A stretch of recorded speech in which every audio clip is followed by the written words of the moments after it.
Hey everybody, I'm Scott Weichel. You're listening to My Kind of Country right here on Fish Creek Radio. My guest tonight has had over a dozen albums with 16 top 10 hits and 5 number ones with songs like Why Lady Why, That Love She Found in Me, 100% Chance of Rain, and the all-time classic Wind Beneath My Wings.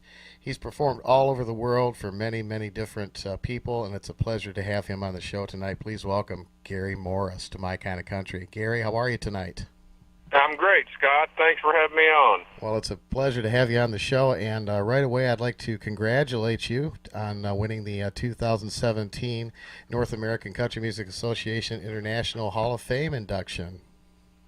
Thank you. I'm looking forward to that. I was a little nervous about the fires that were happening over in Gatlinburg because this is going to be at the Country Tonight Theater in Pigeon Forge.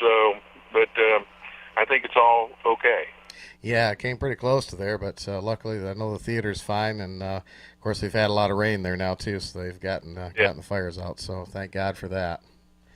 Right. Well, you folks, you can get your tickets for that by calling the theater at 1-800-792-4308 or online at www.countrytonightpf.com. And, of course, we'll have that information on our Facebook page as well. And there's going to be a stellar lineup, including the great Gary Morris at this fabulous show. It's their 20th anniversary this year, so it's going to be a good one. We're looking forward to seeing you there, Gary. I'm going to be there myself, so I'm certainly looking forward to getting a chance to hear you perform and to meet you in person too.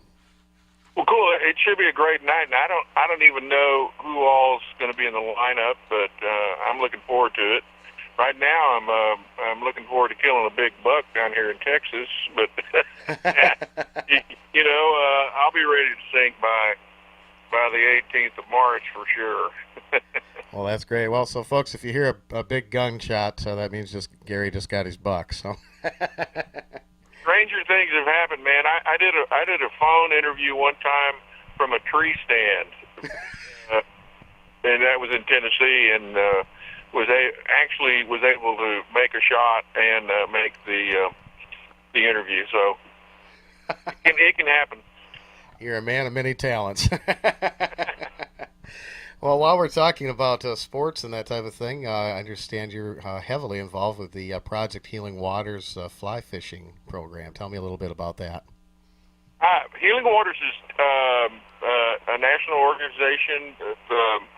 The chapter that I'm involved with is the Abilene, Texas chapter, and Healing Waters takes our wounded soldiers who come back, whether they be loss of limb or brain injury, and they take them and they put them in the river. The healing properties of moving water.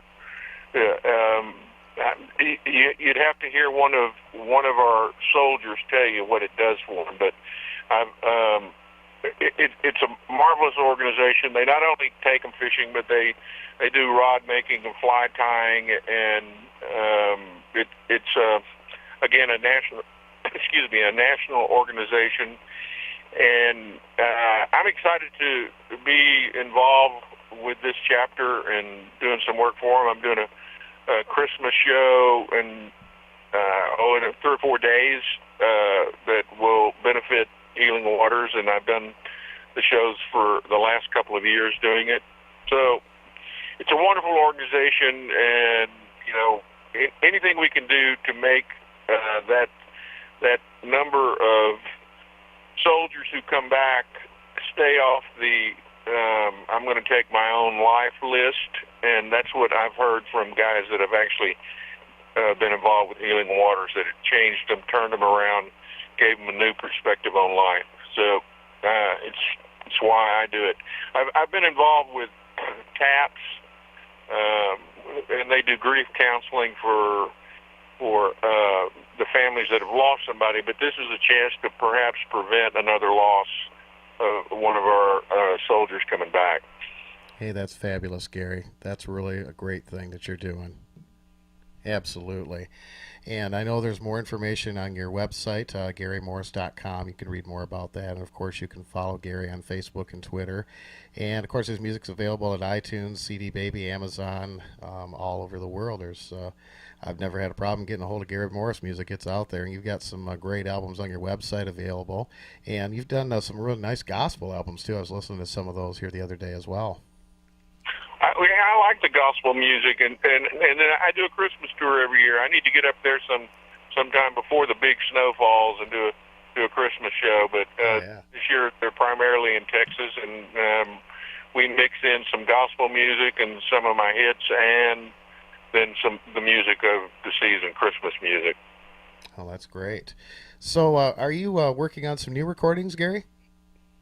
I'm actually working on two different projects right now. One's called 1+1, and it's that's at least the working title. It's me alone with a guitar plus one other human being, whether it be a singer or a harmonica player or a fiddle player or a steel player, and the other one is devoted to demos. I've got a publishing company, and we have a string of demos and a lot of songs that I actually made records. But I always like the demos better, and because it's kind of free form. We're not really constricted in any way when we're doing the demo. And so I've been kind of going through them looking for what I think were magical moments of music, and I'm going to compile that. And so those things I hopefully we'll have done in the first quarter of next year. Oh, that's fantastic. Well, I look forward to getting them on the air, and we'll hope we can have you back on when those come out. We'd love to do a feature on it. That sounds wonderful. Absolutely. And I like the fact that you're doing, some, what I call stripped down shows, because you've got such a powerful voice, and it doesn't need to be buried by a whole lot of music. It's just it's an amazing talent that you have, and I'm always amazed. I've heard you do so many different kinds of music, not only country but opera and show tunes and things like that. And I'm curious where your influences lie as you develop your own musical style.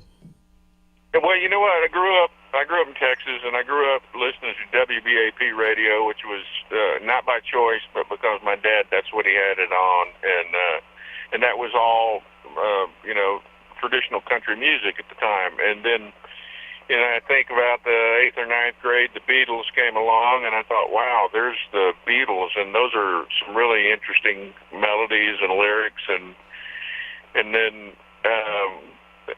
and so I was certainly influenced somewhat by them, but by the time I was 18 or 19, I started playing professionally, and it was more Merle Haggard, also the kind of the country pop artist of that day, and Anne Murray and Campbell and some of those guys.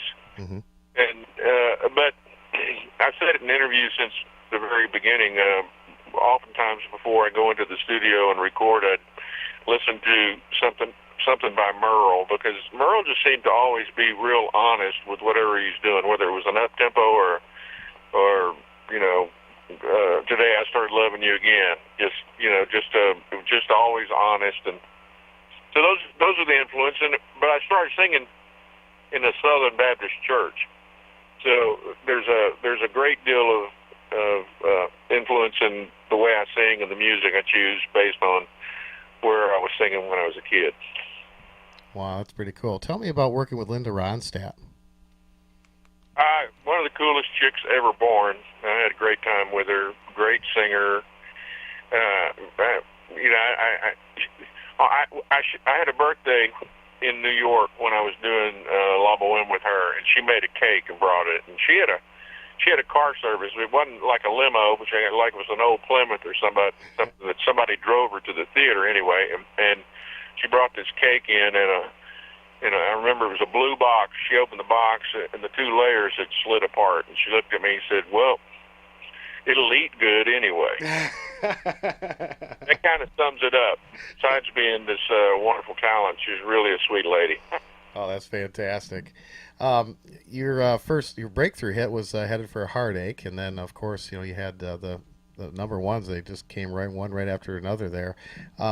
You did Wind Beneath My Wings. A lot of people associate that song with Bette Midler, but this was some time before she released the song.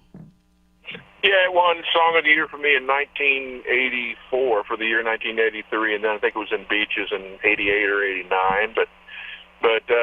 And we took different approaches at it. And my idea was, if it's a great song, get out of the way of it, just sing it. And it's always been less is more. I mean, that record struggled when it was first released because there's just not a lot going on. It's guitar, bass, and drums, and a voice, and a couple of my guys in my band singing background on a couple of lines in it, and that's it. But it's a great song, so I just tried to get out of the way of it and let it do what it needed to do. Well, I think that's a good point, and I've had a lot of artists tell me that, they recognize a good song, and it's music has no expiration date, and then when you add a performance with someone that can really wrap their vocals around it, you got a smash hit there, and that's exactly what you did. It's wonderful. When you go back and listen to some of your old records, does it bring back some memories from the times when you recorded them and of that particular time period? Yeah, what really does is more than I don't really listen to my old records hardly ever, but every now and then something will pop up on YouTube, and and it takes me back to my band, which back in the day was without question the best band in country music, and they were totally ignored because I didn't dress them all in matching outfits with spangles and stuff, and they recorded with me on the Faded Blue album, sang like angels, and there's like some Austin City Limits videos and some live things from Ralph Emery back in that day, where it's just the band, and those things bring back really great memories.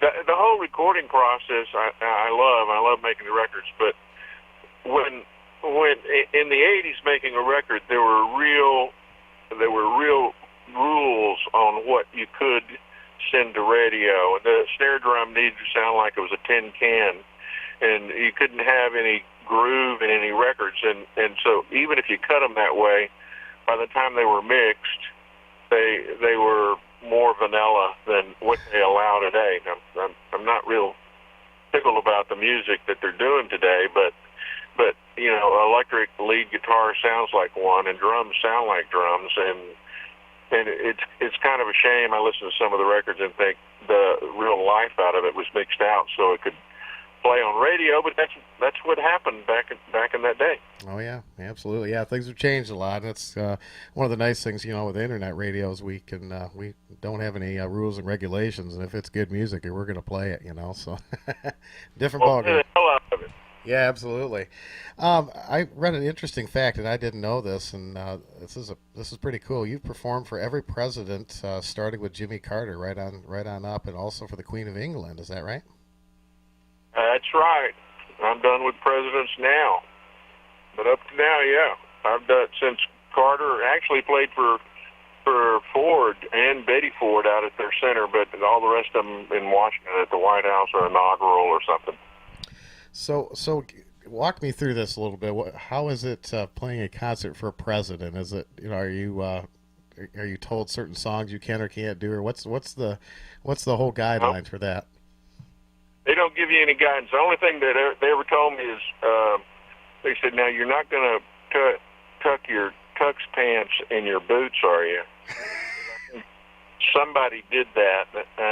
They came in and played something, and I said, "No, I'll dress appropriately." And no, they, I guess they vet you somewhat before you go. And I even did a First Ladies luncheon for Barbara Bush when she was there, and they get one event a year. And I was a little nervous. I sang a song that I wrote called "Somebody Lives There," and it's about homeless people, and about there's a verse where Uncle Sam steals the land that belonged to the Navajo. But she liked it. She's a great lady, and so I think there's kind of self-imposed stuff you do when you go. And I played for Bush Senior during the governor's conference, and it had all the Supreme Court justices and all the governors of the U.S. and all of them, but I think the vice president wasn't in. One of them wasn't in, and that was during the Gulf War. And so we're in the White House, and there's guys in flak jackets with machine guns. And then I played also for President Clinton at the governor's conference. So it was real interesting. It's a fun place to go. Wouldn't want to live there. Yeah, me either. That's for sure. Well, that's fantastic. I'm really glad to hear that. And folks, again, you can go to GaryMorris.com, and Gary's music is available there. You can check out tour dates and everything. And please get your tickets for the North American Country Music Association's International Hall of Fame. It's their 20th anniversary show coming up on Saturday, March 18th of next year. It's at the Country Tonight Theater, beautiful theater there in Pigeon Forge, Tennessee. And you can get your tickets by calling 800-792-4308 and at www.countrytonightpf.com. And I know a few of the artists that are going to be on my show that are also going to be in the Hall of Fame. I know Sylvia, Lacey J. Dalton, Paulette Carlson from Highway 101. That's just to name a few, in addition to the great Gary Morris. So it's going to be a fantastic show, folks. You don't want to miss it. I'm looking forward to it. Well, I sure want to thank you, Gary, for being on the show today. We'll let you get back to your hunting and wish you the best. And Merry Christmas to you and your family. And I'm certainly looking forward to seeing you next March. All right, Scott. We'll see you there. All right. That's Gary Morris of My Kind of Country.